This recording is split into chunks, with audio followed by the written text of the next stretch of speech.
지금부터 녹화 들어갑니다. 지금부터는 공식적으로 녹화가 되는 거기 때문에 말 한마디라도 되게 조심해서 하는 걸로 하겠습니다. 오늘 교육은 그러니까 신입사원으로서 이제 메일 작성이나 이런 것들을 어떻게 하면 잘 할 수 있고, 그리고 어떤 식으로 자기가 보낸 메일이나 이런 것들을 관리를 하는지, 그리고 저희가 흔히 메일 작성이나 이런 것들을 저희는 이제 마이크로소프트의 아웃룩을 사용하잖아요. 그 아웃룩 프로그램을 어떻게 좀 더 효과적으로 우리가 업무적으로 활용할 수 있는지 볼 거예요. 그리고 일단은 제일 중요한 메일 작성하는 것부터 보여드리는 걸로 할게요. 이거는 제가 저희 신입사원들 오면 항상 가르쳐 드리는 기법인데, 이 교육 자체는 제가 이제 여기 회사 다니면서 처음에 사원에서 주임 승진자 교육을 받은 적이 있어요. 이건 외부의 워크숍을 가서 참여했는데, 근데 너무 감명을 받아서 이거 관련해서 관련한 책도 있어요. 뭐냐면은 맥킨지식 문서력이라는 책이 있는데, 그 책을 또 사서 한 번 더 공부를 했었던 내용이에요.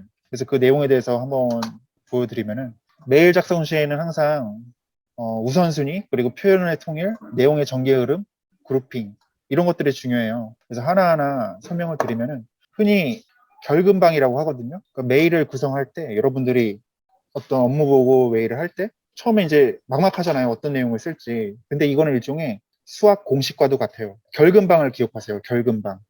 결론을 말하되, 그럼 그 결론이 나온 근거란 무엇이며, 그러면 이 이슈에 대해서 그럼 해결 방법은 무엇이며, 이 순서예요. 결론, 근거, 방법. 이 기법이 중요한 이유 중에 하나는, 결론을 먼저 얘기하면 어떤 주제에 대해서 어떤 게 나오겠구나 하는 예상을 할 수가 있어요. 그리고 그 결론에 이르게 된 그 명확한 근거가 적어도 최소 두 가지, 아니면은 세 가지가 제일 좋아요. 그런 근거를 댈 때는.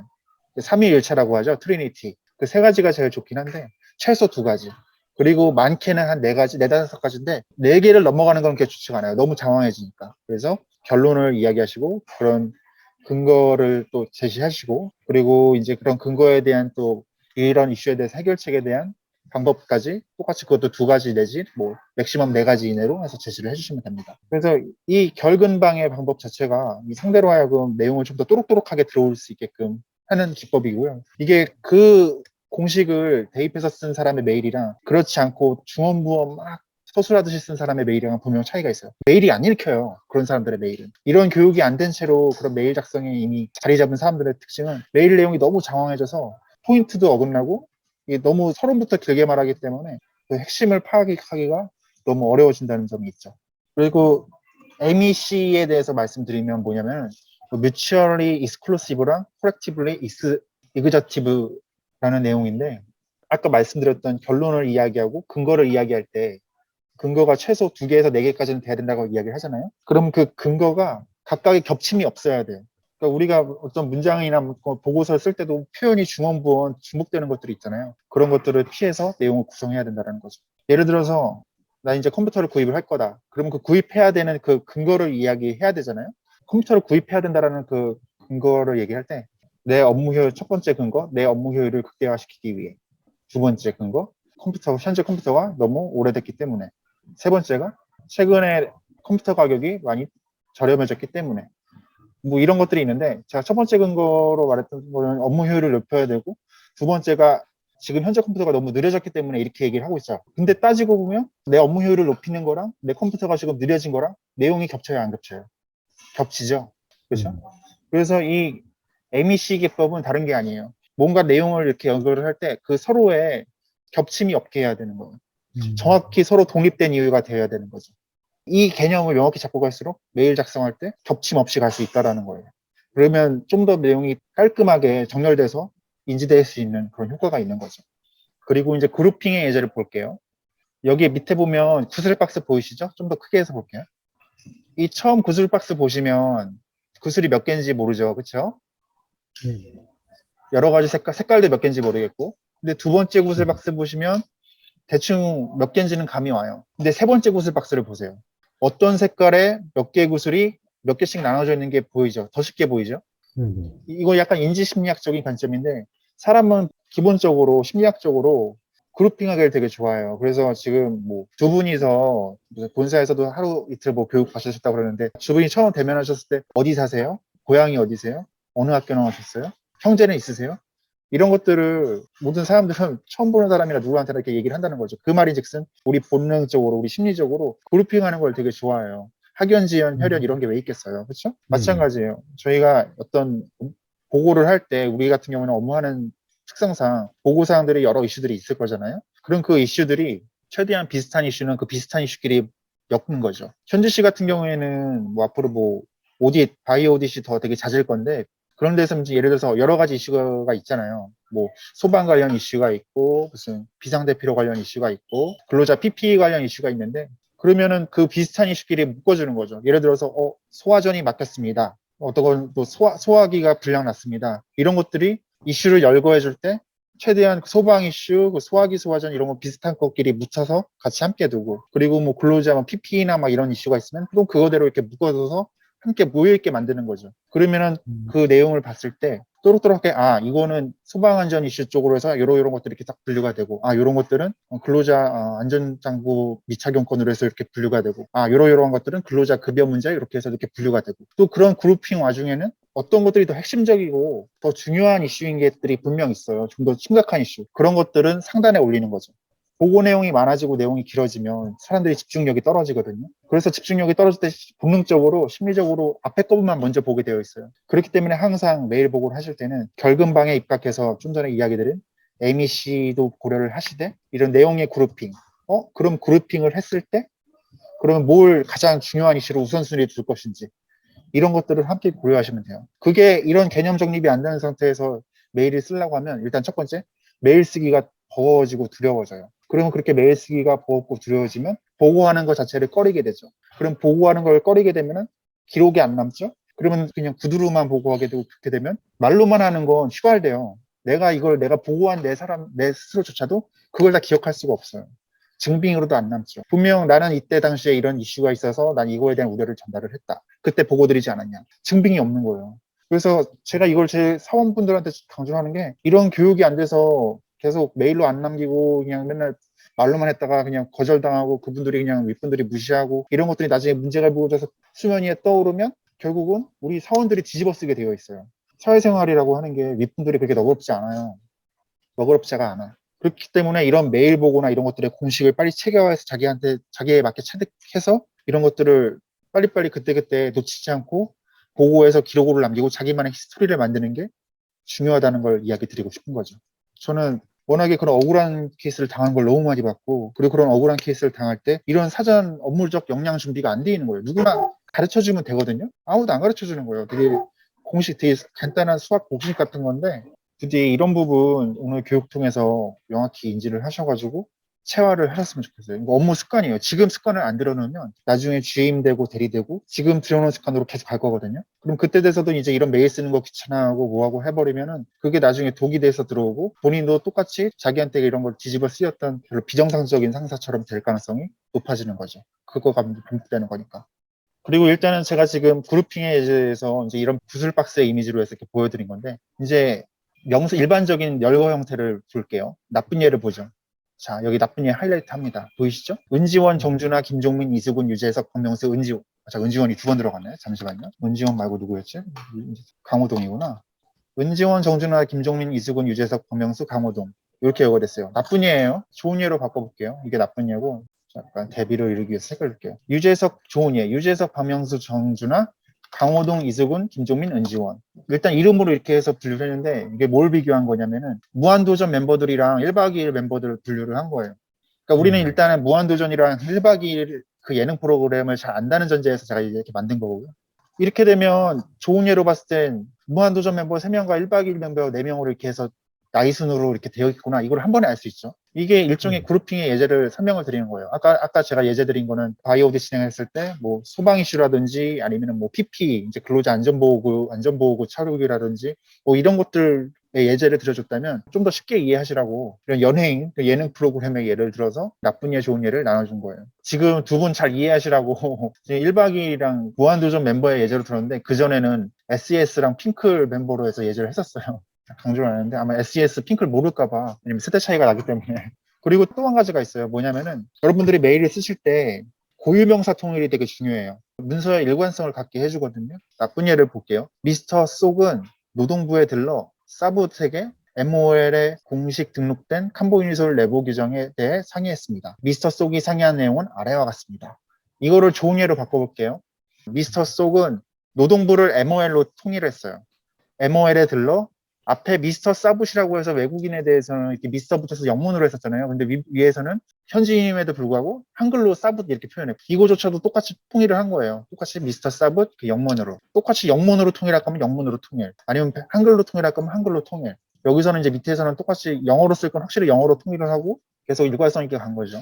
미스터가 붙는 여부 통일, 노동부를 MOL로 통일, 뭐 이런 식으로 해서 현지인 영문 이름을 한글로 할지 영어로 할지 통일. 이건 일단은 명칭에 대한 통일을 예제로 든 거고요. 이런 메일을 작성할 때 그 표현의 통일이나 이런 것들은 정말 중요해요. 저 같은 경우는 요즘 뭐 태양광 프로젝트에서 막 메일이 오고 가고 있는데 아마 현지 씨는 CC에 들어가서 볼 거예요. 그거조차도 메일 타이틀이나 이런 거에도 태양광 발전 프로젝트 이 표현을 한번 썼으면 그 표현대로 계속 가요.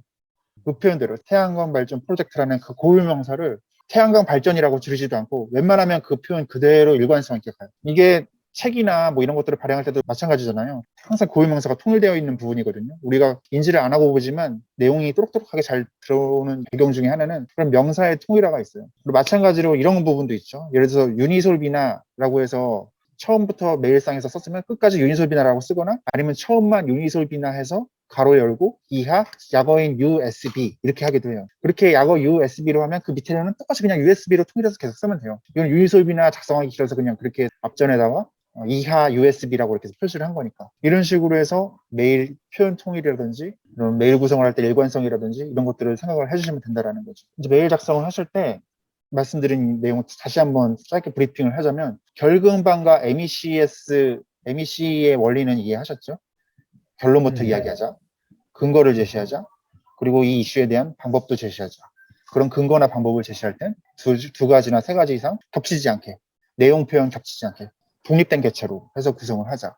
그리고 메일 내용이 많을 땐 항상 그룹핑을 하자. 비슷한 주제는 항상 같이 붙어 있게 그룹핑을 해서 이렇게 만들자. 그리고 어떤 것들을 나열할 때도 그룹핑을 해서 나열하고 표현조차도 이런 고유 명사나 이런 것들을 통일해서 구성을 하자. 이제 이게 기본적인 거고 제가 오늘 나간 메일 하나 예제를 또 보여드릴게요. 두 분한테 이 메일을 제가 지금 전달해 드리는 걸로 하겠습니다. 예제이지만 무한도전 1박 2일. 근데 두 분 다 무한도전 1박 2일 다 아시죠? 네네네. 모를 리 없지. 이거는 두 분 메일 주소로 보내드릴게요. 현지 씨 메일로 보낼 테니까 현지 씨가 승현 씨한테 포워드 해주면 될 것 같아. 이건 제가 보내드릴게요. 네. 지금 갑니다. 네. 보냈고 저거를 참고하셔서 늘 상기를 하셨으면 좋겠어요. 제가 보낸 메일을 보겠습니다. 오늘 육공장, 유니소비나 육공장 태업이 있었으니까 그 건을 예를 들어보죠. 자, 메일 제목부터 볼게요. 항상 메일을 구성하실 때 어떤 특정 사건에 대한 보고는 그 날짜를 앞에 써주시면 좋아요. 날짜 써주실 때도 날짜만 쓰는 분들이 있는데 날짜만 쓰면 이게 느낌이 잘 안 오는 분들을 대비해서 저는 항상 이렇게 1월이건 7일, 1월이건 아니면 며칠이건 해서 01, 07에서 명확히 이 날짜랑 가로 열고 그 요일까지 써줘요. 시간이 지나서 이메일을 다시 확인할 일이 있을 때도 명확히 인지가 될 수 있게 며칠이 지나도 항상 메일에 금일, 명일 뭐 이런 표현도 쓰는데 그거보다는 날짜로 명확히 그 날짜랑 그 요일을 같이 그냥 써주면 된다. 그렇게 되면은 그 메일이 시간이 지나서 다시 봤을 때도 명일, 자기일 막 이래버리면 헷갈리잖아요. 근데 명확히 메일에다가 사건이 있었던 날짜를 고정시켜서 박아버리면 언제 다시 그 메일을 봐도 이게 이때 있었던 일이구나 하고 직관적으로 이해를 할 수 있으니까 그렇게 되는 거고요. 항상 메일 제목 자체가 중요한 내용을 다 담고 있으면 좋아요. 그래야지 사람들 바빠 죽겠는데 그 메일 제목만 보고라도 이 내용을 어느 정도 유추할 수 있게끔 유도를 하는 거예요. 보시면 아시겠지만 오늘 아침에 있었던 일인데 유니슬비나 육공장에서 유니클로 작업을 하는 4분 라인이어서 거기에 근로자 25명이 이러이러한 타겟 인센티브 불만으로 이렇게 1시간 동안 태업을 했다. 하지만 다행히 상황은 종료됐다. 만약에 이 태업의 건까지만 하고 상황 종료까지 안 썼다면 이 메일을 본 사람은 태업 파업 났어? 심각한 거 아니야? 되게 걱정이 크겠죠. 그렇죠? 근데 여기 상황 종료를 붙여줌으로써 이 메일 내용에서 이런 사건이 한 번에 파악이 되는 거예요. 내용을 다 안 봐도.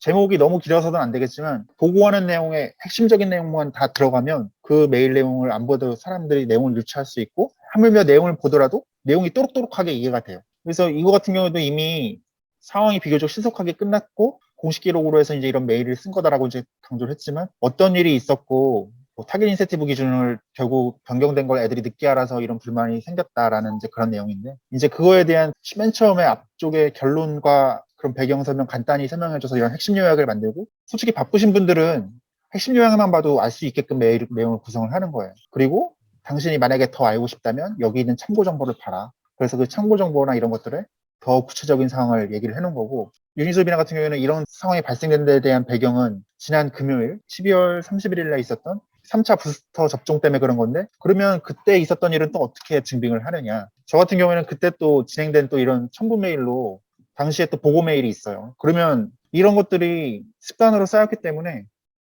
지금 여는데 약간 오류가 있었습니다. 다시 볼게요. 왜 여는데 오류가 생기지? 제가 보낸 메일에 또 첨부 메일을 연 거예요. 이런 식으로 또 당시에 또 보고한 메일을 내 증빙 자료로 활용할 수 있는 거예요. 보고 받는 쪽한테 이런 일이 있었지만 아시다시피 나 이렇게 너한테 보고한 적 있다. 그 보고한 거 한번 열어봐라. 보고한 거 열면 이렇게 12월 31일 날 부스터샷 접종이 예정되어 있었고, 그때 현황이 이랬고, 그때 당시 애들이 나와서 근무를 하면 급여가 어떻게 적용되고 뭐 이런 배경들이 있었다라는 게 이미 그때 보고 기록으로도 남았어요. 이 보고 메일 통해서 제가 강조드리고 싶은 건 뭐냐면, 항상 보고나 이런 것들이 귀찮지 않게 신속하게 늦지 않게 보고를 해놓으면은 그게 나중에 본인 업무 진행할 때 아주 쉽게 업무 자료로 활용이 될 수 있다는 거죠. 예를 들어서 지금 오늘 있었던 그 태호 파업 건도 지난 금요일 날 그 백신 접종이 있으면서 발생했었던 그런 상황들에 대한 설명이 더 구체적으로 필요한데, 그걸 구구절절 설명할 필요가 없는 거예요. 왜냐하면 이미 보고한 내용이 그 보고 메일을 첨부해도 되고, 그 보고 메일에 있는 내용을 그대로 복사해다가 이 밑에다가 붙여도 되니까, 이런 식으로 계속 끊임없이 자기만의 그 업무 유니버스가 확장이 되는 거예요. 이거를 계속 컨텐츠로 여기저기 계속 활용할 수가 있는 거예요. 그래서 항상 메일을 쓸 때 처음에 습관이 좀 중요한 게, 이게 그렇게 어렵지 않거든요. 조금만 시간 들여서 이 논리만 알면 돼요. 결근방을 알고, MEC 기법을 알고, 그룹힘 기법을 알고, 고유명사 통일화. 이 습관을 제대로 들여놓으면 이것들이 켜켜이 쌓여가지고 본인만의 데이터베이스가 될 수 있어요. 본인의 데이터베이스가 되고 그거를 계속 재활용을 할 수 있는 거예요. 그리고 자기가 그 업무 했던 걸 또 아웃룩 특성상 이 우리가 윈도우를 쓰잖아요. 윈도우에 그냥 일반 폴더처럼 이걸 세이브할 수 있거든요. 예를 보여드릴게요. 제가 지금 보낸 편지함에 오늘 이렇게 해서 태업이 있었던 것들을 보고 했는데, 자기가 보낸 편지함 같은 데 가면 이렇게 선택을 할 수 있잖아요, 메일을. 그쵸? 그러면 이걸 자기가 선택한 거에서 컨트롤 C 눌러가지고, 컨트롤 C 하면 복사잖아요. 그쵸? 복사를 해서 자기가 지정해 놓은 자기만의 폴더를 만들어요. 자기만의 업무 폴더를. 저 같은 경우에는 노조 관련 단체 행동 이 이슈거든요. 들어가서 태업, 신스 투 조인. 제가 여기 합류한 이후로 있었던 태업 건이에요. 들어가서 폴더를 만들고 여기다가 저장을 하는 거예요. 컨트롤 V 하면 저장이 돼요. 지금 또 붙여볼까요? 이런 식으로 컨트롤 C에서 자기가 폴더 만들어서 여기다가 붙여놓으면 자기만의 그런 업무 히스토리를 만들어갈 수 있어요. 지금 저도 지금 만들어 놓은 건데, 폴더 제목을, 자, 오늘 있었던 일에 대해서 이제 메일이 저장이 됐고, 그럼 언제든지 여기 들어와서, 왜냐면은 나만의 업무 데이터베이스가 만들어진 거니까, 이거는 본인들도 업무 진행할 때 자기만의 업무 테크트리를 만들면 돼요. 업무 진행 폴더를 만들어서 그 자기의 그 흐름대로 가면 돼요. 그래서 지금 여기 저장된 것도 보면 열면은 바로 그때 있었던 이슈를 바로 알 수 있는 거죠. 그래서 참고로 지금 오늘 있었던 1월 7일 건도 있지만, 저 같은 경우는 다른 폴더들 보이죠? 여기 또 보면 1월 5일이라고 되어 있는데 이게 2021년 작년이죠. 작년 1월 5일에 발생한 것도 여기 또 저장이 되어 있는 거예요. 또 열어보면 이건 또 작년에 발생했었던 태업건이 또 있는 거죠. 이런 식으로 자기만의 업무 히스토리를 만들어 가야 돼요. 지금 태업 파업건으로 예제를 설명드린 건데, 이거 말고도 뭐 여러 가지가 있습니다. 뭐 문제 근로자, 뭐 노사 간담회. 현지 씨 같은 경우는 얼마 전에 노사 간담회 진행했죠, 그렇죠? 네. 그것도 마찬가지예요. 여기서도 저도 노사 간담회 진행했었던 히스토리가 여기서 쌓여 있는 거죠. 어쨌든 지금 메일 작성하는 요령이랑 저장하는 방법, 그리고 그런 것들을 활용하는 방법 설명을 드린 거고요. 궁금하신 점이나 이런 거 있으면 저한테 알려주시면은 또 제가 설명드리는 걸로 할게요. 뭐 궁금하신 점이나 뭐 그런 거 있으세요? 네, 너무 잘 설명해 주셔서 아, 그러면 다행이고요. 네네. 물론이죠. 뭐 이런 것들 자체가 서두에도 말씀드렸지만 본인 습관 들이는 게 되게 중요하다는 거. 어쨌든 교육은 여기까지 하는 걸로 할 거고요. 궁금한 거 있으면 또 물어보시면 됩니다. 그리고 현지 씨 같은 경우에는 뭐 또 다른 OSH라든지 막 이런 것들 또 추가 교육 필요할 테니까 그건 또 추후 일정 잡아서 진행하는 걸로 할게요. 네. 그리고 언제 한번 시간 되면 다른 팀원들도 얼굴 보고 밥 한번 먹거나 아니면 정기 미팅 할 거니까 그렇게 해서 보는 걸로 할게요. 알았죠? 네. 알겠습니다. 네, 다음에 또 연락해요. 네. 네, 감사합니다. 네.